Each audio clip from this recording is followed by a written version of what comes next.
Hare Krishna, everyone. Welcome to this week's edition of the Hare Krishna Project podcast. This is episode number 143.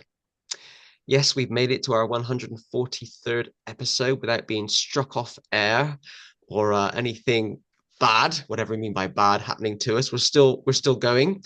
I appreciate each and every one of you for tuning in. We have now a very large global supportive audience. Do not forget, if you're watching this on YouTube, if you haven't already, to hit the subscribe button so you can be kept updated about future podcasts and video productions from the Hare Krishna Project. And or if you're watching this on Facebook, if you haven't already, please do like or follow the Hare Krishna Project page. That's the other way you can be kept updated about what we're doing here at the Hare Krishna Project. As you know, we don't just produce podcasts, we also do book distribution, we organize festivals, kirtans, all those things that keep me out of trouble, keep me busy, engaged in the Lord's service. As you know, over the last 3.5 years, I've had the privilege to interview a wide range of guests, and for me, it's been a bit of a journey actually meeting all these fantastic devotees from all over the world. And it's a bit of an honor actually to have a sannyasi back on the podcast this week. We've interviewed a wide range of guests over so many years. I'm hugely delighted to welcome our guest this week. It's His Holiness Bhaktivedanta Tridandi Swami Maharaj. Hare Krishna Maharaj. Dandavats, Dandavats, Prabhu. Hare Krishna, Hare Bal, Hare Krishna. Dandavats, indeed. Dandavat pranams. It's great to have you with us, Maharaj. I'm really excited about this podcast because my favorite type of guest is the guest I know very little about, because I'm also equally surprised about the answers. And so I'm excited about this interview because I don't know much about you, other than you sound quite similar to me. You've got a similar sounding British accent. Yeah, maybe us Brits need to stick together, or maybe you're not. Anyway, okay. We're going to start with a nice, easy question. It's the first question that every guest gets, just to warm us up a bit. Please tell us a little bit about you and where you are from. Thank you. Thank you, Naraji. Thank you for inviting me on the program and interviewing, asking these questions. I've never been on an interview before, so see how this rolls. So you asked me about my identity in this world. So I was born in Canada, but when I was 3 weeks old, I was on a ship to England. My parents are British. My father's in the Royal Air Force, British Air Force. My mother was a novelist. She's written 30 or 40 novels, many magazines and so on. On most of the book stands, they have her novels there. She's got 3 different names. Anyway, I grew up with the typewriter clacking beside me. And my father being in the Air Force, we traveled a lot. I was in Cyprus from the age of 8 until 11, which were quite formative years to be in such a beautiful environment by the Mediterranean. And then my father put me into a British public school, Dover College. And I was there until I was 19. So from 11 till 19 is when my British roots went down, the deepest, I guess.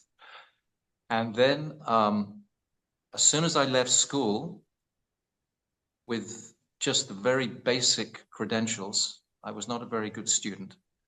I rebelled constantly, as probably many others did in that era.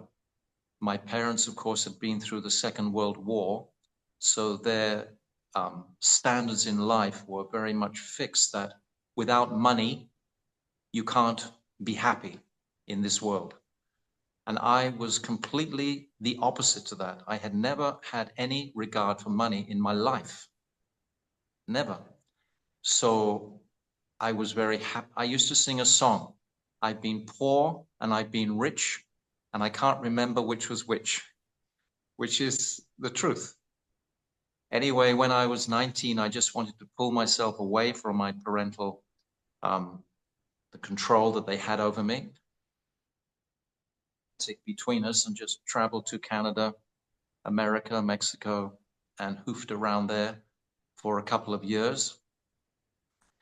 If you're familiar with that era in the late 60s, if you're going to San Francisco with some flowers in your hair, that was my dream. I was a hippie, full on. When I was in my school, I saw a picture of the hippies in Golden Gate Park in 1968, 69, and I just thought, yes, I want to be there. That was the place that resonated with me. So I was there in 69 on Haight-Ashbury and all those places. And I missed the devotees. The devotees were there. And for some reason, my material desires were so strong and intense that Prabhupada didn't pull me in at that time. So I was left for another 10 years until I was 29, until I actually formally came to the Hare Krishna movement. But during those 10 years, I traveled all over the world. Hitchhiking. I hitchhiked from England through till Australia. That took about 3.5, 4 years to go through Africa. I was on my way to India. I was always mesmerized with India since I was a kid. Since I was 13 or 14 years old, I can remember telling my schoolmates in school that I want to go to India, looking at a map on the atlas, telling them all, and they just couldn't. Why do you want to go to such a poor place as India? No one could resonate at all. Desire to go to India, so I left to travel to India, but Krishna wouldn't let me in. He sidetracked me down the Red Sea to Ethiopia and Kenya and Africa, Madagascar, Mauritius. We touched on Ceylon finally at one point, but then I arrived back in Australia, I guess about 75, 76 year. And then I ran around Australia 3 times. It's a beautiful country, Australia. And I was there for 20 years almost in Australia. Wow. So when you ask where I'm from, it's like it's a bit of a mix. But I loved the country of Australia and the people at the time. And then I was in a hippie place called Cedar Bay in the north of Queensland. Absolute tropical paradise. It was like heaven, Swagaloka. Trees and so on, a beautiful, pristine ocean there, unspoiled, untouched. You only could get to it by taking a boat into it. You couldn't get to that place any other way. So we were outcasts, and there was 20 or 30 people living there. But from that place, which was like the height of hippiedom, I suppose, then I hitchhiked down to a beautiful farm in Mawulumba. And I stayed there on that Hare Krishna farm for the next 12 years. That was in 1979 when I fully embraced this Krishna consciousness philosophy. I first read the book, Easy Journey to Other Planets, in a little place called Esperance in Australia. And it had such an effect on me. I didn't know what the effect was. I can remember sitting down, having no real idea of what the Hare Krishna was about at all, and who Prabhupada was, but I read this Easy Journey to Other Planets all in one go, just absolutely mesmerized. And something deep went into me. And then a little bit later, I read the Bhagavad Gita, and that really resonated with me, those truths. And then I met one devotee, and then in this northern Queensland place, and then they took me to this farming community. So I came in and I had a guitar, and they took that off me straight away. And I was just in the ashram. And I'll just share this with you because I think you personally will understand. So the first night I was there, and I was thinking love, peace, and brown rice. I mean, this was my mentality. these were Hare Krishnas, you know, servants of God. So they gave me a sleeping bag to sleep in. So I was in the sleeping bag, and then this very rough devotee came in. What you doing in my sleeping bag? And was so effing and seeing at me, really swearing heavily at me. And I was just looking at him, wondering, what is this? You know, what a stark contrast to where I thought that I had come. Then the next day, my practically only possessions were a very beautiful Swiss knife that I'd carried for years and years, all through different lands and so on, and a little transistor radio, which I used to listen to play music on. And they were both stolen from the room where I was staying. So that was another sort of punch in the face. And then I listened to the temple president in a candle factory that was in the bottom of the house. And he was telling the Sankirtan party to go out, kick them commies in the guts, and just get as much money as you can out of them. And I couldn't believe I was listening to this talk, brand new. I'd only been on this farm for 24 hours. And these three things like smashed into me to give me every excuse just to walk away, because it wasn't resonating with me on a sort of human platform that I had imagined. And I stayed because I understood from Bhagavad Gita that a lot of the devotees were much younger than me. I was 29 years old.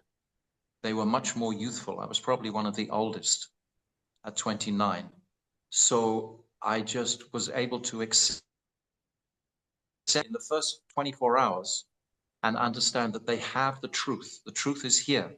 Prabhupada is the truth. My focus and attention to Prabhupada was extreme. And when I saw his murti on the asan in the temple, I was just completely mesmerized. But when I first came into the temple, this is another interesting memory that I have, just long hair and beard and everything right out of the bush. And one devotee came and sat in front of the deities and started to speak to me. And I started to sort of share with him my homespun philosophy on life that I'd assimilated after all these years. And he just looked at me, and I started to brag about where I'd been, what I'd done, this and that and the other. And he just looked at me and said, I did all that in my previous birth. And with that one sentence, it just shut me up completely. It's like my false ego just shut up, and I was able to listen to him speak beautifully for about the next 2 or 3 hours completely. So he captured my heart straight away, immediately, because I understood immediately what the truth was of Prabhupada's message. So then I stayed in that community for the next 12 years. I didn't leave at any time. And after a couple of years, they even made me the temple president. I think because I was older and I had an ability to make money. My name was given Narada Muni, like yours. But they Wow. used to Narada Money because I made so much money. So I think on the back of that, they thought, oh, he must be pretty good or something or other. So they made me the temple president.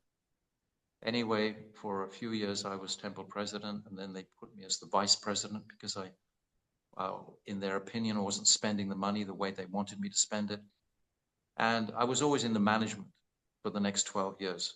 It was a large, beautiful farming community. We had everything going on. Cows, vegetable gardens, milking, a huge deity seva on the altar. 3 most gorgeous deities. We had Gornitai, Radha Govardhanadari, and Krishna Balaram. So this was like a workout you can imagine. There were about 60 families living there. We had 1,000 acres, and it was absolute paradise. And I fitted in really easily and well, and made good relationships with the devotees and so on, and helped to develop the initial stages of that project, which if you go online today and look at Mawulambar, you see it's a beautiful, picturesque project. Many of the trees I planted, when you see those footages and so on. Anyway, I was happy there. But there came a certain stage. I hope I'm not rambling here a little bit. No, this is great. I'm happy. This is a wonderful flow. You carry on, Maharaj. This is wonderful. So I was driving into the town one day of Mawulambar in my very swanky car, because I always thought that you have to show people that you've got money if you want to make money. We were selling oil paintings, Hong Kong oil paintings. So I always believed that you had to look good to sell good. So anyway, I was in a very smart car. I had never in my dreams imagined I would have this sort of material facility. This isn't why I came to the Hare Krishna movement, to make money or to live. I had a nice, beautiful house. I was given a wife. We had an arranged marriage, and my son was born on this Hare Krishna community. His name is Govardhan also. The farming community is called New Govardhan. That's the name of the community. So I had an affinity with Giriraj Maharaj at that time, all the way through, actually. But just let me share this one point. I was driving into the town in my swanky car, and I suddenly started examining myself, realizing, where have you come to? This isn't why you came to this spiritual path. You've got a big fat car, you've got money in your pocket, you've got a bank account and all these things. And I was feeling momentarily depressed about this. I wanted God. I wanted Krishna. I wanted that spirit to come in my heart. So at that very point, I decided, that's it. I'm just closing up shop here, and I'm going to take my family and go to India. So this was 1991. And a remarkable thing happened, because I was on our local council, and I had a house which was kind of partly funded by the devotees, but mostly funded by myself, by my own collections. And in our council meeting, I made the arrangement that anyone who had a house could sell it if they wanted to. So Wow. I was allowed to sell it for, I remember the price, it was 30,000 Australian dollars. This is more money than I've ever thought of in my life. Anyway, the very next day, because I had a beautiful place, I did beautiful gardens, and I had a place for the cows and vegetables, and all, it was very attractive. The next day, a devotee came, put 30,000 Australian dollars in my hand, cash. So that was my ticket to India with my family. And then I could liquidate the car and different things like that. And I came with my wife and my son, who was 4 years old at the time, to Vrindavan in 1991. And certainly beyond a doubt, this is when my spiritual life actually began. The Mawulambar chapter was like a warm-up, a very wonderful warm-up, with honoring all the different festivals, learning to serve the devotees, doing all kinds of services. Obviously, as a temple president, you have to do everything, from dressing the deities, milking the cows, fixing the plumbing, the electrical works, and fixing relationships in particular. So all of this had to go on. So I was very fully engaged for those 12 years and satisfied. And then in 91, we came in the middle of June. Everyone told me I was crazy. I already knew I was crazy. I didn't need to be told I was crazy. And I came in the middle of June, and against all people's opinions, but it was absolutely wonderful.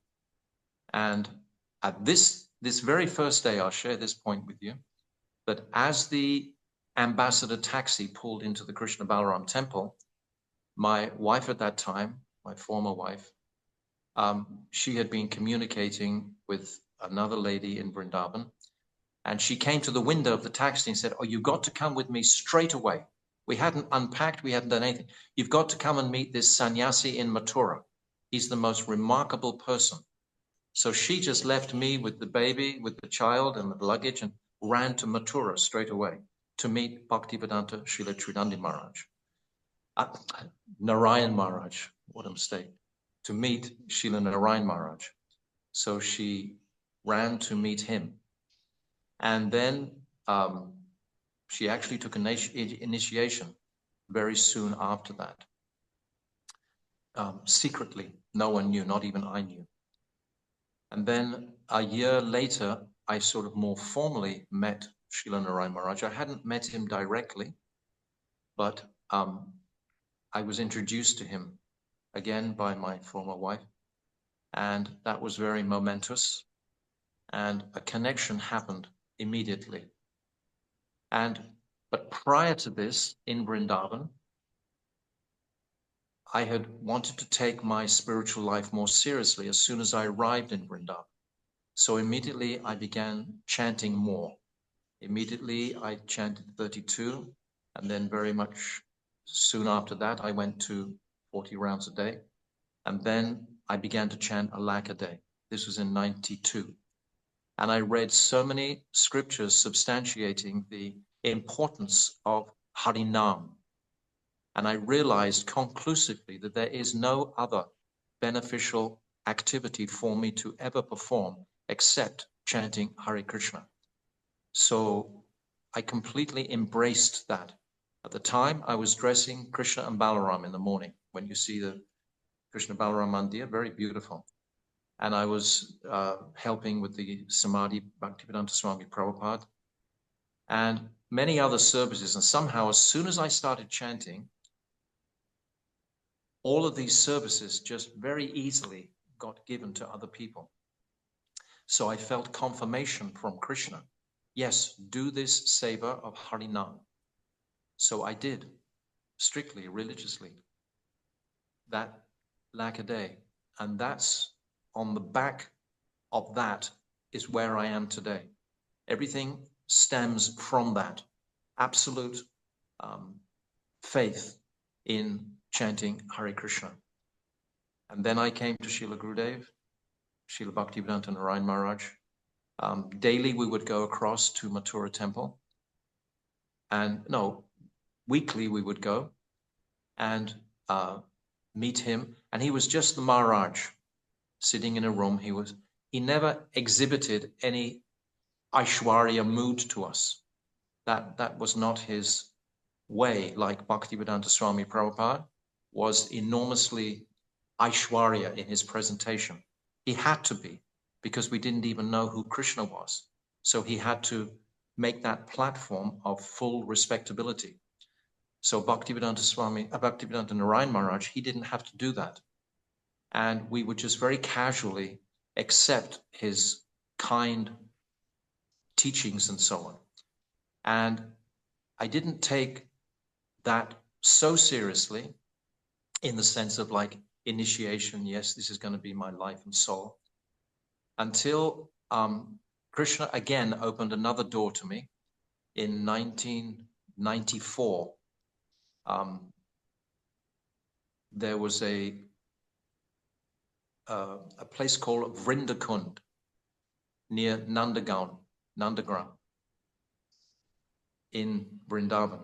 And the Pujari had his leg broken. It's a long story.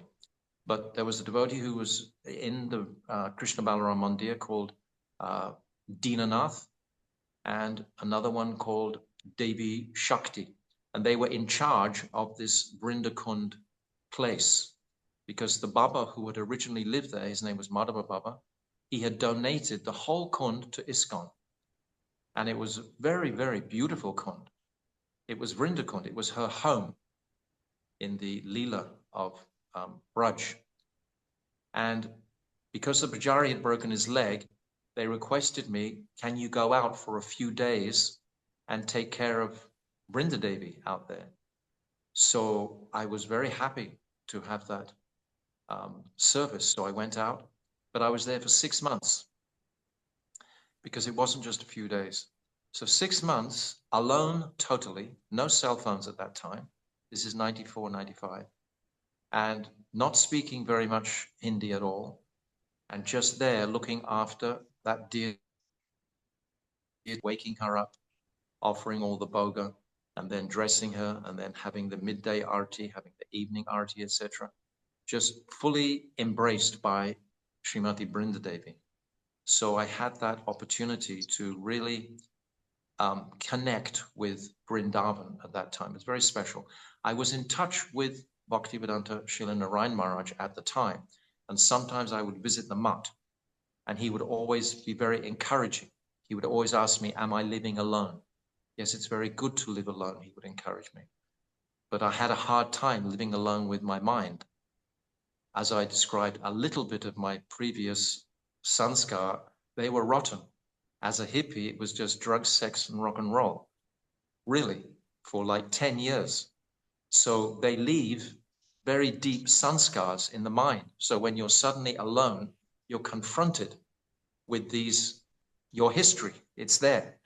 So I had to walk through all of this. And when I left Brindakund in about 95, I guess, then I went to the Delhi temple for a little while and was absorbed in seva there. And then I had a guru, my second guru in ISKCON. My first guru was Bhavananda, and he pancaked pretty heavily at one point. So I dropped that. And then my second guru was Prabhu Vishnu Swami, who I found was a very congenial personality, but he wasn't bringing me to the level at all that Srila Narayan Maharaj was able to bring. I asked Prabhu Vishnu Swami at one point, can I worship, honor, can I say the pranam mantra to Bhaktivedanta Narayan Maharaj? And he said, yes, absolutely, and bring me his books. This was his very balanced response. So, of course, my respect for Prabhu Vishnu Swami at that time went higher because he was like human. It was like something that was real. So when I was living in the Delhi temple after my Brindakund time of seva, then I was connecting with the newspapers and writing newspapers articles about Vedic way and so on at that time. And Prabhu Vishnu Swami was trying to encourage me to come back to Australia to make money, especially New Zealand. They were poor at that time. Please come back. Your name is Narada Muni. Don't forget, come back and help us, support the temple. So I felt very much, I didn't like that idea at all. Not even a smell of that idea. I'd been living in India for 5-6 years and just imbibed a completely different mentality, and also gone much deeper into the philosophy and tried to understand the nature of Raganuga Bhakti, the nature of Rupa Goswami, etc., these teachings. So I rejected that idea. And then Prabhu Vishnu Swami became a little more intense with me. And then I just decided in my mind at that point, well, I don't want to stay in this society anymore. This isn't supporting my heart's focus on what I've understood now to be pure bhakti. So it was very funny. It was interesting that my dear friend, his name is Brajanath. You've probably seen many photographs of him there with Srila Gurudev. There's always Madhav Maharaj and Brajanath, these two people. So Brajanath was already traveling in Delhi with Srila Narayan Maharaj. So he asked if he could stay with me in my room in the ISKCON temple. So I agreed, of course. He was an old friend. So he was there sleeping in the room with me. And we came back from Srila Narayan Maharaj's program one night, and all those ISKCON managers were standing on the pathway which led to my room. And they informed Brajanath at that time, you're not welcome to stay here because you're associating with this sannyasi, Srila Narayan Maharaj, and we don't want you to stay here. So he said, fine. And then I said, well, if you don't want him to stay here, then I won't stay here also. So it was like my very easy ticket out. And actually, we had already planned to leave the next day. And we had an ambassador taxi there, and my trunk was there. And then that was in 94, actually, 94, maybe early 95. Then I came into the Mathura Mutt and brought all my ISKCON conceptions of what it is to be an important man.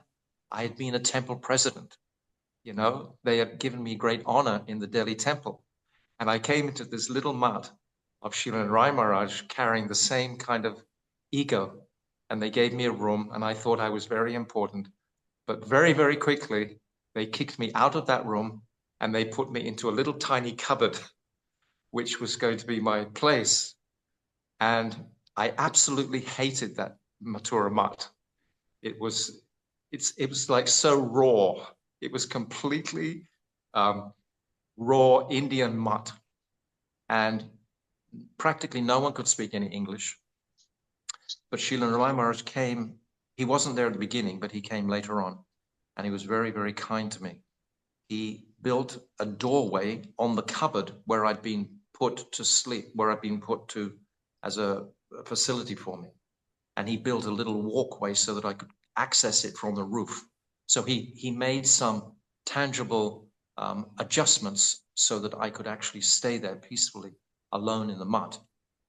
Because I was still chanting and I was still thinking of myself like more in that Babaji mood of wanting to go deeper into the philosophy, etc., and chant more. This was my desire. I wasn't allowed to do any service in the mud, except to sweep the front steps at 3 o'clock in the afternoon when everyone else was sleeping. I wasn't allowed to be, I was a Videshi, I was a foreigner. I wasn't allowed to touch the pots. I wasn't allowed to serve the prasadam. I wasn't allowed to do anything. I was a foreigner who didn't know anything because I couldn't speak the language particularly. Like a white nigger is how I felt. That was absolutely how I felt.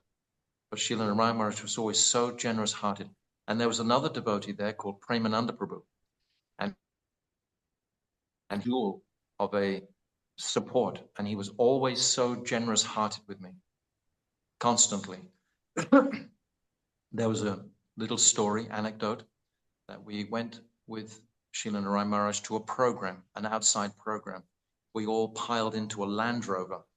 There must have been about 15 of us in a small Land Rover with pots and pans to cook, and went about 20 kilometers and did a program in a Dharmshala. And during the program, Srila Narayan Maharaj turned around and asked if Brajanath wanted to speak. And he said no. There was another devotee there called Tirtha Pradar. He asked him if he wanted to speak. And he also said no. Then he asked me if I wanted to speak. And I said, oh, yes. Because I had been speaking previously in the ISKCON Krishna Balaram temple, doing the whole full thing. So I got up and spoke. And my Gurudev was so pleased with my presentation. And he said, oh, Prabhupada, he has not sent me unbaked chapatis. He sent me fully baked chapatis.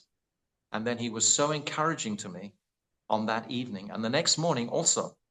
And then we all got back into the Land Rover, the Jeep, to come back to the Mathura Mutt. So I was feeling quite buoyed up by my Gurudev's compliments or my, supporting me. And we got into the temple perhaps about 10 o'clock in the afternoon, in the morning. And there was a large pot of khichdi sitting in the middle of the eating area. So all the devotees were just going up that came with us in the Jeep just to help themselves to some khichdi. Then I came to help myself to some khichdi, and immediately the cook came rushing out. Oh, you can't touch it. You can't touch this pot. You can't touch. So again, it was like boom. I mean, I'd been living in community, and our slogan was like love, peace, and brown rice, more or less. That was like the slogan, to, be affectionate with people. That was what I was looking for. That was what I was seeking. So to get that sort of caste class confrontation was very heavy. But Premananda Prabhu, he came running down the stairs at that time, pushed me on the floor, started stroking my face and said, don't worry. Just don't think about him. He's just a silly boy. And he was just immediately catching me, so to speak. But a few days later, very secretly, at 3 o'clock in the afternoon, I crept out of the temple with all my baggage and went to Vrindavan to find some accommodation there. And again, Krishna was most welcoming. I came into Vrindavan right beside the Rup Sanatan Mandir. And I was directed to this one particular house. And this landlord took me up to the house and took me, very small room, but all 4 huge windows were looking directly onto the Jamuna. I had fallen in love with the Jamuna a few years before and had regularly come to take bath in Jamuna Devi. And whenever I was feeling any turbulence, I would go and speak with Jamuna Devi. I felt a very close resonance with her. And all these 4 windows looked directly onto the Jamuna. I couldn't believe Krishna would have arranged such a facility for me. And then the landlord, he said 300 rupees a month, which is really like peanuts, but I was shocked that it was so cheap. And then he saw my shock. He thought I was shocked that it was expensive. He said, all right, 200 rupees a month.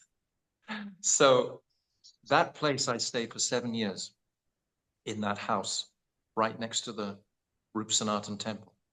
And just later on, I found a room for my former wife, and my son had a room there also, separate rooms. We all had separate rooms. But it was a comfortable time where I could be with Bhaktivedanta Narayan Maharaj, hear all his teachings, access them all. And he was always so completely loving with me and holding my hand on so many different occasions. Our relationship, I found, was extraordinary. I mean, just, I've given my life to him. It was, he was always concerned for my happiness, etc.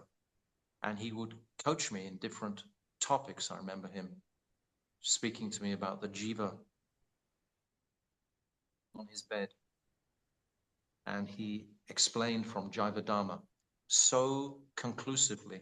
Then I made the switch over from understanding that the jiva had fallen from Vaikuntha to actually from the Tatashta region. So he explained to me, and I got it straight away. This is a Mahabhagavat. When he explains something individually to you, he's there in your heart with you explaining it. So I was very blessed with his association. For the next 20 years, I had his association. And many times I would travel in the West when he was with him then. And I came in 97 with him. And in 97, the ISKCON camp at that time, they hadn't accepted honoring my Gurudev. Actually, they were blaspheming him. So I came into my Gurudev's room at that time. He'd already given me Diksha mantras back in 94. But I came in 97 and said, Srila Gurudev, you take this name away from me, Narada Muni. I don't want to be associated with this name or who gave it to me or anything to do with it. And he was very generous. He said, immediately do Archaman. And then I sat down at his feet and he said, now your name is Nanda Kishore. So he gave me another name so I could relinquish that whole ISKCON identity. I had to be able to do that because I was there for 12 years, actually 17 years altogether in ISKCON. And my love and affection and attraction for Srila Prabhupada is so thick and deep and complete. It couldn't ever waver. My Gurudev used to call me a Prabhupada disciple. I'm not. I joined in 1979. But I always had his image in my heart shining and following his teachings. And so then I got that new name, Nanda Kishore, and then I was working with publications for my Gurudev. Particularly, we started on Bhagavad Gita. This took 3 years to publish Bhagavad Gita. I'd never done anything publishing in my life, even though I had a history with my mother being a novelist, but still I'd always been writing poetry and writing things like this, documents and stuff, but never in the world of publishing. So my Gurudev introduced me to that, and we published his Bhagavad Gita. And straight after that, it was an interesting little anecdote I tell you again. Oh no, that's about the next book. So after that, then I began to work on Jiva Dharma. That was about 98, 99. I was just the compiler and the publisher and the proofreader. and I edited also parts of Jivadhamma. And I was staying in Mathura right at the very end of the publication. And my Gurudev would come for a morning walk, and he would have to walk past a bench, and then he would walk out of the door down the steps. And every day I would be sitting on this bench at about 5 or 6 o'clock in the morning when he was going for his walk. And he would be asking me, how is the publication?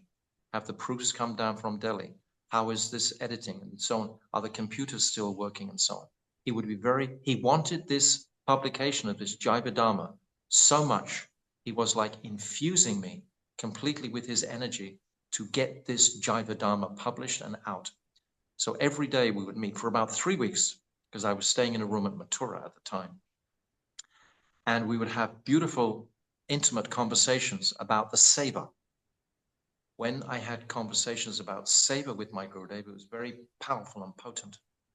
So finally the day arrived when the Jivadhamma came down from Delhi, and I took it to my Gurudev, and he immediately rushed into the temple room, offered it to his Gurudev. And we had a little, like a class. He sat down, all the devotees gathered, and he started glorifying the Jivadhamma. And what a wonderful book. And he was so happy. Now he had he translated from Bengali into Hindi himself, personally. He learnt the Bengali language so that he could translate the Jivadhamma. And then he was so proud and happy when that Jivadhamma came into English. And he was so proud to be able to offer it to his Gurudev. And then the next day, I was sitting on the same bench thinking, oh, Gurudev might come down and give me a little pat on the back or something like that. And he just walked straight past me, didn't say a word. And I understood immediately, we will have this intimate exchange while you're doing seva. When you're doing your seva, then we will have this connection. But when you're not doing any seva, what are you doing now? You're just sitting there, nothing to say. The book is already out. So my Gurudev was like that. He was so direct and straightforward. That was his glory. He never put any frills with me. With many of the Western devotees, he would do.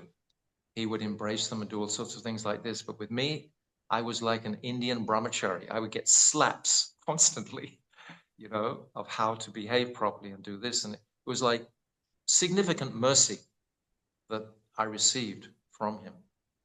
And we had a absolutely blissful relationship. So in 2004, he requested me to take the sannyas ashram. And an interesting point, I had thought about this ashram since the very day of joining in 1979. This ashram had attracted me. I can remember when I got married, which I think was 1981 or 82, I'm not sure which. And my in-laws came down to meet me for the first time.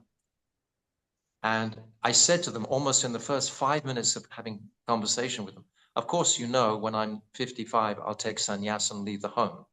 They'd never heard of what is the nature of sannyas. They couldn't believe this is their new son-in-law, and he's now talking about leaving his wife. It was like all the things popped in their minds, you know, straight away. But this is what I told them, because I had intended that. So my former wife, she understood also that from the very beginning. So in 2004, I put on saffron and was allowed to stay with my wife at that time.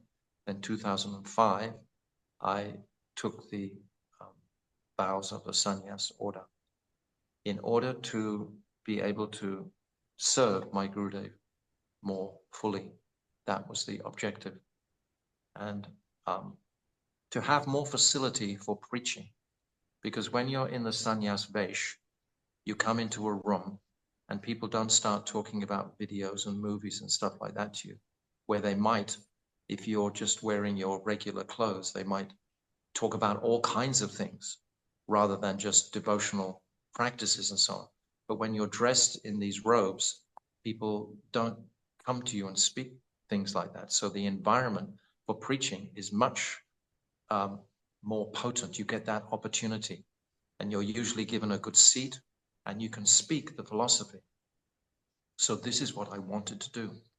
So this opportunity was given to me by embracing that ashram. But then again, after I had taken that ashram, I can remember writing in my diary 2 weeks later that, oh, I thought I was a sannyasi, but I'm still me. So my essential identity hadn't changed, so to speak, but I had the external dress to support the service to my Gurudev's mission, which is, of course, to spread the teachings of Chaitanya Mahaprabhu and Rupa and Raghunath. These are our teachings which we want to propagate with our life and soul. And then in 2010, when my Gurudev left, I'm not even letting you ask a single question. I'm just rambling through. I told you at the beginning I can ramble, so I'm just on a ramble here. So, It's fine. It's great because I asked the first question, and actually, without realizing, or maybe by realizing, you've actually answered 4 of the questions that I was going to ask. So we're actually doing fantastic for time. And I've been going through the questions in my mind that you asked, and I'm yeah, deliberately addressing them as we go. it's wonderful. I'm just sitting here and having a wonderful experience. You're a very good listener, Narat. You're a very good listener. You're listening very patiently, and you're not even interrupting me. You said at the beginning you might want to interrupt me, but you haven't interrupted me once. So Not at all. Not at all. I'm just rolling ahead. All right, I'm going to continue. Yes, Yes, you're going to say? please do. Please do, Maharaj. So in 2010, my Gurudev left this world. And of course, I wasn't devastated because all the signs of his departure had been very clear for us. He was diagnosed externally with cancer, and my astrologer friend could read his chart from the very beginning of our time together, and he could see all these malefic planets attacking my group. We knew he was 92 years old, I think, like that. His body was very frail. He'd lived in the mud, you know, a good portion, 60 years of his life. He hadn't eaten healthy food all the time. He'd had half his intestines cut out. He had his gallbladder taken out. They're all different debilities with his body. So we understood, I understood clearly, that he won't be with us for so much longer. Then he went to Puri for his final pastimes, and then he left this world. And I was still in England at that time when he left. And I was trying to console and support devotees there in England. I didn't go back to the Samadhi ceremony because I thought my Gurudev would have preferred me to encourage the devotees in England where I was staying.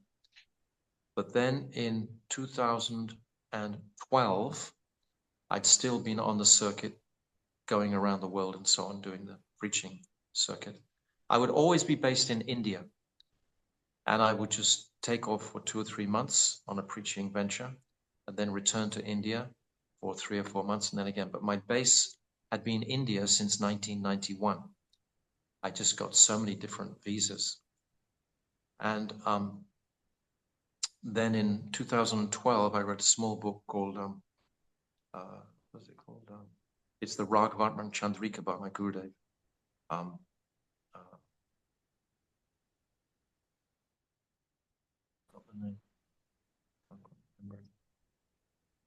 think of it in a minute. Anyway, one book about, just let me get the name for this. I'm just going to slip for a Yes, second. please go ahead. Please go ahead. I'll just say a few things to the viewers at home. It's been fantastic so far to hear Tridandi Maharaj's story. Yeah, and to hear about his travels in different places. I know it's bugging him to get the name of this book. So here we go. Moment of truth. The Hidden Path of Devotion. Wow. And I read this book, and this was really pricked my heart that all I wanted to do was go deeper into Raganuga Bhakti. And I didn't think at the time that that was going to be possible. I was doing japa retreats, Narad. That was my thing. I would go to different countries, japa retreats around the world. And we would rent different facilities, and the devotees would come for a period of about 10 days. And everyone would chant a lakh of rounds a day, because that was what I wanted to do. So I liked to be in an environment where that was going on. So, and that was absolutely miraculous. Many devotees were so inspired by that. We had beautiful locations in Russia, in Lithuania, in New Zealand, Australia, England especially. In Essex, in the New Forest, that was our first one, in the New Forest. There were all wild horses around us. We had a little hostel there with 14 beds in it. And that was our first japa retreat. And then Switzerland, Austria, so many different places. And so that was what I wrote, that little japa retreat notebook on the back of that, about that. But that was what I was into, was encouraging the devotees to go deeper and chant more.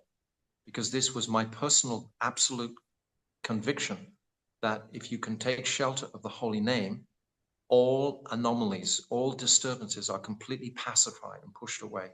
There's no question about it when you take shelter of the holy name in a significant way. So this is what I tried to do in my life since 91, 92. That was my focus. So Krishna gave me an opportunity to share that experience with the world, more or less, in creating these japa retreats. But in 2012, we already had a japa retreat scheduled for Wales, but I canceled it because this book had touched me so deeply. I just wanted to come back to India and immerse myself, particularly in being in Govardhan, because just before I had left for this last tour, someone had offered me a facility in Govardhan to stay there, and it needed some work on it, etc. But I had this idea in my mind that I could live in Govardhan. So I returned in 2012, and my mother, at that time, she passed away. My father had already passed away. So my mother left me with £10,000. So that was the most money I ever had in my life, basically. So with that, I was able to renovate this particular house in Govardhan and not be disturbed by any financial difficulties. And then I stayed in Govardhan for 4 years, from 2012 till 2016. Then in 2016, by Krishna's divine arrangement, I had 2 heart attacks, and which was quite remarkable. Again, Krishna was so kind to me. I was in the hospital being checked up.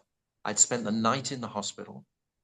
And as I was leaving the hospital the next morning, I just went to pick up the sliding handle of my suitcase. And as I just made that little extra effort, it was like a bullet in the chest. And my friend was beside me. He shouted out, he's having a heart attack. And then I was unconscious for the next 48 hours. But I was just a breath away from the operating theater. So I was immediately in there. But then when they were wheeling me out of the theater, I vomited. And I had a second heart attack because they couldn't turn my face away fast enough from the vomit. So I had to be put on a ventilator. Anyway, when I came to consciousness 2 days later, I just want to share this with you. All right, I'm just revealing all my good things and bad things, whatever you take. It's great. It's wonderful. But when I was unconscious and when I was just floating up from that, I was actually dead for like 5 minutes. There was no blip on the screen for 5 minutes. Wow. Electrodes on and everything. And I remember this part of the unconscious part, that when I was 11 years old, I first heard the Beatles. And the Beatles stayed with me through my whole teenage years. Every single record they ever made, I was completely mesmerized by their sound and their musical abilities, etc. And every single song of the Beatles came into my head just as I was rising to consciousness. But some kind person had put beside my ear a little portable tape recorder of Prabhupada chanting japa. And this japa was very loud right beside my ear. So that music from the heart, more or less, was transformed to hearing Prabhupada's japa. So I actually came back to consciousness hearing Prabhupada's Hare Krishna mantra vibration. And that was so, it was like Prabhupada came to welcome me, pull me back from that abyss of practically like liberated place. And I asked the doctor at the time, I said, he was sitting right beside me as I woke up. He said, so I had a heart attack. He said, no, you had a really, really heavy heart attack. We gave you 1 in 10 chance of survival. So somehow Krishna, my Gurudev, all allowed me to survive that heart attack. So that was a great boon for me, because now I can sort of bring this up and say, well, I can't really travel very much because I have this problem, that this heart problem can come up anytime. So it helps me to stay more reclusive, immersed in the topics that I want to do, which is to read and chant and to speak the books like I've just done the Bhaktivedanta narration for. I think that took about 18 months to go through. And that was totally inspired by Bhaktivedanta Thakur. I'm going to finish the rest of this story. So after 2016, then I had been living alone in Govardhan. I decided to move to Radhakund, where there was a family of devotees, a Srila Gaura Govinda Maharaj disciple, and a very Bhakti Kumus Sarang disciple. And I stayed in their ashram, where there was sort of like physical support of people, because where I'd been living was alone. And I wasn't sure, because once you've had a heart attack, you know how quick they come. They just come in an instant, like a bullet out of nowhere. So I wasn't quite sure or secure without people around me sometimes. So I moved into this ashram and was there in Radhakund for 2 years. And then I came across to Goradam, to Goldaram Dweep in particular. And I'd always been attracted to the land where Bhaktivedanta Thakur had lived and had his particular ashrams, etc., and where he'd written this Jivadharma. So I came to this Goldaram Dweep, and I felt very strongly from Srila Gaura Das Babaji Maharaj in my heart, you should stay here now and do bhajan. So I thought, I never thought of transitioning from Radhakund, because I was very happy where I was. But I felt the word of Gaura Das Babaji Maharaj indicating this. So I came out of that place. It's called Swananda Sukata Kunj. It's the place where the Murti of Bhaktivedanta Thakur is. Very beautiful place. And I asked in the local tea shop, do you have any accommodation? Is there any rooms here? And he told me in a very authoritative way, sit down. So I sat down. And then a few minutes later, he brought this little man along who reminded me by his size and stature of Prabhupada, actually. And he said, come with me, in a very authoritative kind of way. So I came, and he took me through this forest into this house within the forest. And he showed me the whole ground floor of this place. And it was very open with windows and the forested area, mango trees. It was just beautiful. And then it was a large place, 2 large rooms, big kitchen, 2 bathrooms. It was a big place. And he said to me, 8,000 rupees a month. I said, oh, crazy. I won't even consider it. Then he said straight away, all right, 5,000. I said, all right, I'll take it. And then I had the money in my pocket. I paid him for 3 months rent in advance. So then I moved across, I shifted across from Radhakund to Goldaram Dweep. And I stayed in that place for the next 5 years. Very, very beautiful place. It was just a place. It wasn't connected with any ashram or anything. It was a separate place. And I would visit every day Bhaktivedanta Thakur in this Swananda Sukata Kunj, pray for his mercy.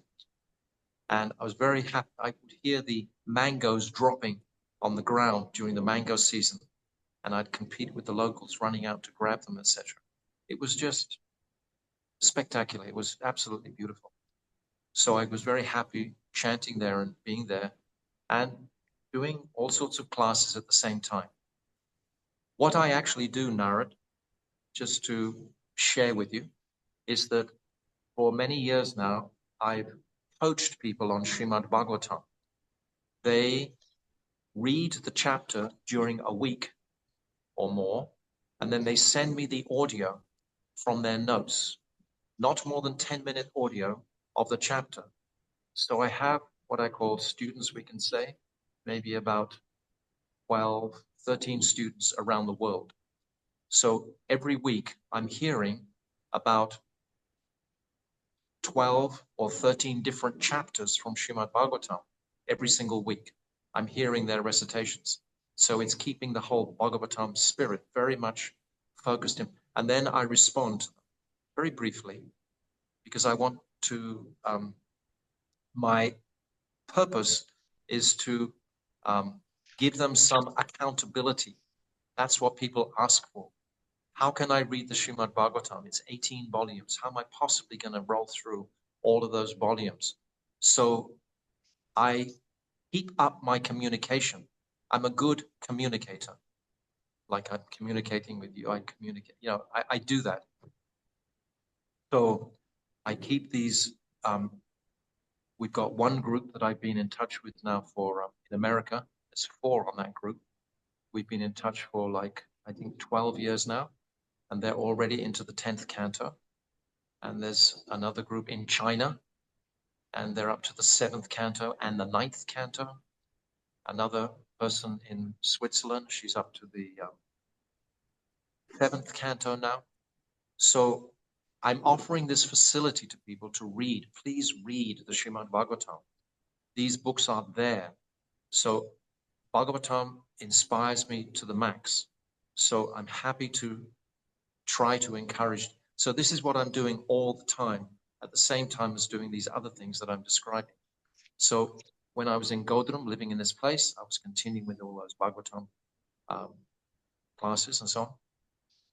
And then a few years ago, 2 years ago, on Srila Bhaktivedanta Thakur's appearance day, I was in Surabhikunj, which is the second place of Bhaktivedanta Thakur's pastimes. But in Surabhikunj is actually where Bhaktivedanta Thakur lived himself with his family for about 10, 12 years. He stayed there in Surabhikunj. In Swananda Sukadakunj, the first place, was like his office, so to speak. But Surabhikunj was like his home. So I felt Srila Bhaktivedanta Thakur very potently on that appearance day. We were standing on the altar, worshipping, doing arti, etc., to the Murti of Bhaktivedanta Thakur there. I felt him invite me to come and live in Surabhikunj. And I hesitated because I had accumulated so many books and things like that. And he just said, I said, how am I going to move all my stuff? And he just said straight away, I will arrange it for you. And I felt him do that completely. It was a miracle. Anyway, I moved into Surabhikunj, and that's where I'm presently located. But at the moment, they're doing a lot of, and it was in Surabhikunj that I felt the inspiration from Srila Bhaktivedanta Thakur to begin this Jaiva Dharma, what do you call it, live Zoom every single day. So that was inspired and pushed by Srila Bhaktivedanta Thakur directly. I was living in his place. This was his house, and he had written the Jaiva Dharma in this place. So I felt this was my seva, my service daily, to read from this publicly. So that's what I did. I'd already done the narration, but actually when you read it on a podcast thing, it connects with more people. And at the moment, I'm not actually staying there because they're doing a lot of building construction, and there's a lot of noise and dust, and it's just intolerable to live there amongst construction noise. So I moved across the river. Where you're seeing me now is one very kind lady from Holland. She's allowed me to use her apartment. So I'm staying here. It's very posh, very fancy, you know, from what I'm used to anyway. All the ACs are here, everything's working, and beautiful views around of just trees and grassland all around me. But it's on the Mayapur side of the river. On the other side of the river, it's a separate island.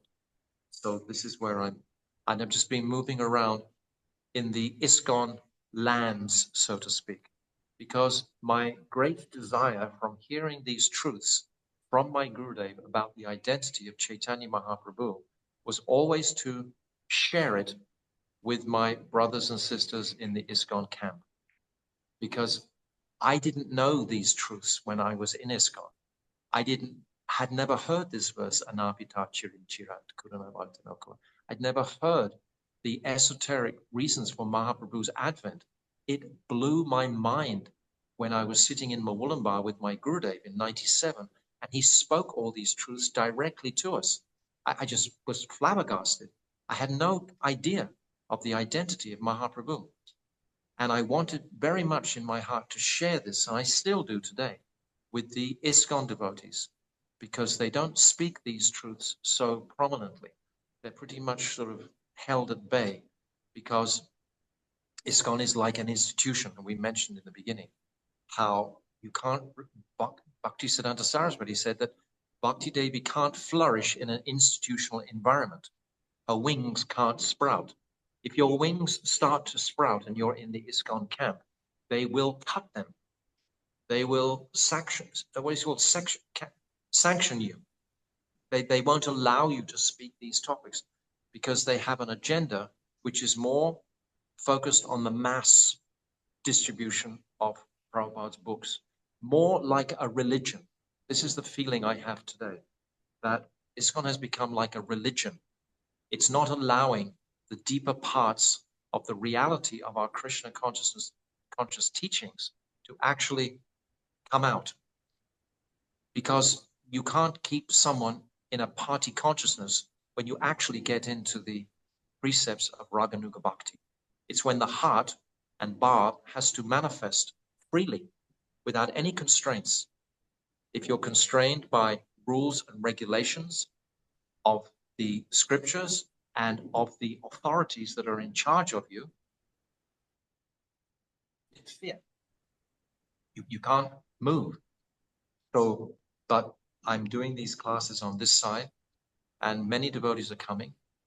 We're having a physical audience of sometimes 10, 15 devotees are coming, which I'm very grateful for. But I'm also doing these live streams daily. So they're going out to Facebook and YouTube, which is about 3 or 4, sometimes more, sometimes 500, 600, depends.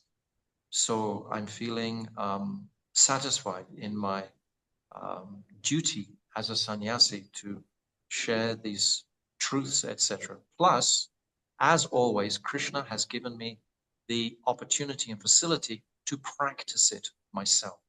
This is the main thing, because I have to chant 5, 6 hours every day anyway, whatever's happening. Then Krishna always seems to, this is the magic of taking the vow to chant more. Krishna wants us to chant. Mahaprabhu wanted us to chant like Bhaktivedanta Swami Prabhupada wanted us to do this. When he first came, he tried to encourage the devotees to. This has changed my life so radically, you know, from being really like independent to being dependent on Krishna and the gopis' love for Krishna, to understand the depth of the philosophy more significantly. So I would say everything because of my Gurudev's mercy, of course, first and foremost, but secondly, because of the inspiration to chant. Without the chanting, my life is magical. I feel it's magical. I don't have to make any effort anywhere. I've got so much facility. I've got people give me money. They give me so many things. I just absolutely don't need a single anything from anywhere. Actually, I'm just trying to give it all away, whatever I have. Because a sannyasi shouldn't have so much facility. So I'm trying to constantly, whenever I can, I buy sets of books regularly, Srimad Bhagavatams, and give them to different devotees as much as I can do, as much as I can utilize the resources that people are throwing at me. Then I try to give it back somewhere. But I'm completely independent. I'm alone. I don't have any. Our own Sangha from my Gurudev has pretty much folded in one respect, is that we don't, unless you're aligned to specific gurus who have their own individual Sangha. We have Bhaktivedanta Madhav Maharaj, he has his group. Bhaktivedanta Bon Maharaj, he has his group. They're beautiful personalities, but they have their groups because they've been trained and brought up in a mutt institutional environment. So their belief is that you've got to have a mutt. You've got to have that sort of environment. But I follow the mood of Srila Bhakti Rakshak Sridhar Maharaj, who said, you don't need to have a big Sangha. If you have 2 or 3 people in this world that you can associate with and share your realizations, that's enough for your bhakti to flourish and blossom. You don't need a huge group of people. You don't need, often we need these big groups of people just to give us security, so to speak. Oh yes, lots of people doing what I'm doing, so it's okay. But actually it turns away from your own resilience, so to speak. What is your real faith? What do you really believe in? And just like in Bhaktivinoda Thakur's times, it was up to the individual. Ultimately, it's always up to the individual. Just like the gopis when they ran into the forest hearing Krishna's flute. They didn't run as a group. None of them ran as a group. They didn't know anyone else was going. They thought they were giving up all their shyness, their dharma, their everything alone. They took that decision alone. We have to take these decisions alone. This is when we come close to what is really Sharanagat. And the Sharanagat, of course, of the gopis is the highest example. Because of love and affection, that's why they did it, not out of duty. It's like there's a description of the sun. It rides its orbit out of duty. The wind blows out of duty. Fire incinerates out of duty. This is like Vaidhi Bhakti. And it's very commendable. But there's a point which Mahaprabhu has only Mahaprabhu has given us, that to go beyond that dutiful place and come into the spontaneous place, because that's where the heart is. The heart is in that place, very soft, very sensitive. First of all, it's very alone until you meet others who are also on that path. But first of all, it's your solitary personal relationship with the Lord that needs to be, that's the purpose of our life, is to bring this out, not a group. But you don't go back to Godhead in a Boeing 707 with 1,000 other people. It's definitely not like that. It's a single-seater little plane, and you're alone. So living alone without the group support or trappings, therefore depending on Krishna, always depending on Krishna. If he wants to give you some extra facility, that's very nice. If he doesn't want to give you that extra facility, that's also nice. But remarkably, I sang this song that I told you in the beginning. I've been poor and I've been rich and I can't remember which was which. That was what I sang as a teenager. It's still the same thing going on now. Sometimes I have a really opulent facility and sometimes I don't. I'm living in a leaf hut somewhere with ants crawling all over me, and it's really tough. So either condition is not the principal focus of our lives, to focus on our facilities. I think I'm just about done. I think I've reached the very end. We come into a whole nother chapter from this point into what is Raganuga Bhakti. How do we go to there? That's another story. Another podcast for another day, perhaps. It's been fantastic today because I asked you the first question and then it all just came out. And I think over the last 143 episodes, it's only happened once before. But what's been quite interesting about today's podcast is that you have literally memorized the questions I emailed you, because you've pretty much answered all the questions without me even asking. It's wonderful. It's great. And Question. The yeah, last question you asked. the last question. You know what? I only reserve this question for sannyasis. So here we go. The last question is, if you were given 5 minutes to broadcast a live message to the world on every TV and radio station, what would you say? We would have to acknowledge some authority in our lives, especially in regards to higher conceptions. We have to have faith somewhere. So I have faith in the Vedic teachings, and the Vedas say a very profound verse, Savai Pumsam Pro Dharma, Yato Bhakti at Hoxage, Ahoitiki Apratihata Yeyatma Supersedati. How can the living entities become happy? And it's answered because the question burning in everyone's heart is, how can I be happy? Every footstep that we take, we're asking, can I enjoy? Can I enjoy? How can I be happy? If we're trying to enjoy matter, we're not going to get anywhere. Savai Pumsam. Pumsam means humanity. Savai Pumsam Paro Dharma. Paro means topmost Dharma. What is the topmost Dharma for humanity? It's to worship the supreme Adhokshaja, that inconceivable personality of Godhead. That's the Dharma of all humanity. And this must be done in an unmotivated and uninterrupted way. And then we will be happy. Supersedity. This happiness, and this happiness can be attained. The Dharma of the age is what? What is the Yuga Dharma? This Hare Krishna mantra is the Yuga Dharma of the age. This is the Harinam, Harinam, Harinameva Kevalam, Kalona Steva, Anyata. That's the Dharma. Why is that the Dharma? Because it's so simple to perform. You don't have to be a big scholar or anything at all. You don't have to be wealthy or anything. You just simply have to just do the Mahamantra. That's all you have to do. And the results are phenomenal.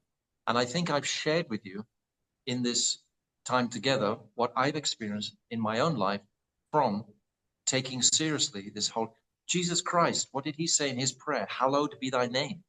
It's the first thing he says when you say the prayer. All bona fide scriptures will glorify the name of the Lord. So I would pray to all people who listen, please take seriously this Hare Krishna Mahamantra into your lives and drink this divine beverage daily to your capacity. Wow.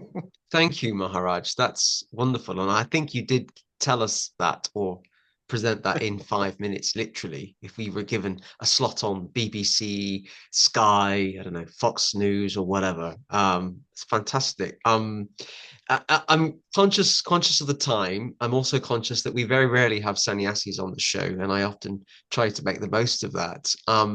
Just very briefly, you've written a number of books yourself, haven't you? I believe. Not so many. I've only actually really, I would say, seriously written one. That's called Beyond Liberation, a very small book.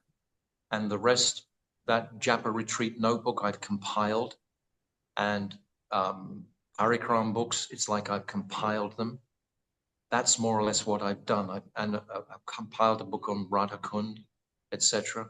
But the Beyond Liberation, I can remember sitting in a bus in Manchester, pouring with rain. I was on the top floor of the bus, you know, the second story, and looking at all the people in the rain, miserable, miserable day.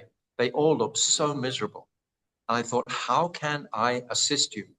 And I went home and just in 2.5 hours wrote that whole book. It's called Beyond Liberation.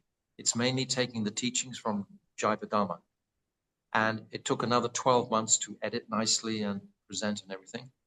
But that book sold, I think, 640,000 copies gone. Wow. In 7, 8 different languages.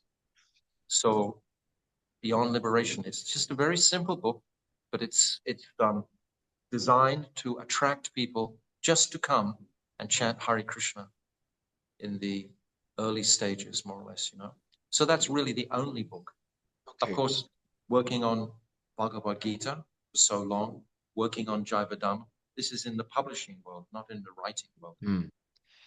And you also mentioned, Maharaj, that you have a number of students. You're kind of a Srimad Bhagavatam coach. Are those students disciples of yours? Do you have disciples in that sense? Not necessarily, no. Some are, and some are just want to read the Bhagavatam. Most just want to come to the Bhagavatam. Some are disciples, yes, but whether they're disciples or not disciples is not the really question. It's do they want the Bhagavatam or not? So I try to offer that facility of encouragement to them. If you've got someone that you're accountable for, it helps you do it. If you know, oh, Maharaj is waiting for my audio, it kind of might be that extra prompt to read the chapter.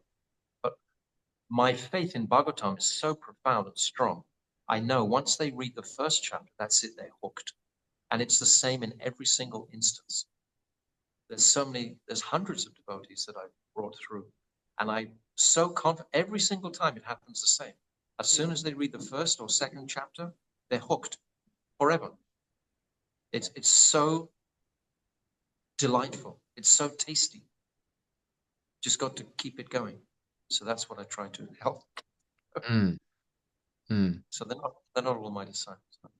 But in terms of disciples, you do initiate, you give Diksha initiation. It's not, I have done it in the past. And just to be frank, I probably have 40, maybe 50 initiated disciples, but I don't want disciples. I took this role because I couldn't find anyone at the time that I felt confident to send someone to that I'd coached along to that stage. So I decided to take that responsibility myself and try to encourage them further along. But it's like a father with children. It's no easy task. So I'm certainly not in the market for looking for any disciples at all. That's not, I mean, actually, I reject and reject and reject most of the time. Unless they're insistent for 2 or 3 years, then perhaps I might consider it. Otherwise, I'm not into that. That's not, I don't feel that necessarily. But if I can teach people, I'm looking for students. Yes. That's what I'm looking for. I'm a teacher. I like to teach. I love, enthusiastic students. That's what gives me the most satisfaction. It sounds like a fantastic satisfaction to have as well. What I'm going to do, Maharaj, with this podcast, and so the viewers know this as well, is I'll put the links to your website, your YouTube channel, your Facebook page, so people can connect with you after this podcast. Um, because I certainly discovered you via your live streams, your golden avatar Dharma live streams, and every day you're popping up in my Facebook feed, my wall. So I I feel like I know you very well for a year or 2 years or something, and I'm I'm grateful that you've made time for this podcast today. Um, it's been a real joy actually to hear your story. I'm always keen to hear people's stories and help share their stories. Um, Been an experience for me relating it. I've never related it in my life like I did to you today. So it's been a real, I'm just looking at the movie of my life that I just yes. shared with you, and I haven't shared that previously. So I've learned a lot of different things from that experience myself. So I'm very grateful to you, Naren, for asking me to come on the show. It's my No worries. No problem at all. No, it's been a delight, Maharaj. I think what I'm going to do now is just say goodbye to the viewers at home. And then you and I can have a very brief debrief after, because there's a bit of a time difference. And I'm conscious that you're always engaged in the Lord's service and you have things to do. And yeah, so it's important that um, that's able to happen. So I'm going to say goodbye to the viewers at home, and you and I can have a brief debrief after. So a huge thank you to His Holiness Bhaktivedanta Tridandi Swami Maharaj for being our guest on this week's podcast. It's been wonderful to hear his story. Um, do not forget, if you're watching this either on YouTube or Facebook, to subscribe to the Hare Krishna Project via hitting the subscribe button or liking or following the Facebook page. Also, do not forget, I love to receive constructive feedback. I love to hear what you think about these podcasts. I already know what you think about me. um, let us know what you think about today's podcast. And if you'd like to connect more with Tridandi Maharaj, his contact details and his website is linked with this podcast. That's it for now. Until next week, I'll see you all soon. Thank you. Hare Krishna.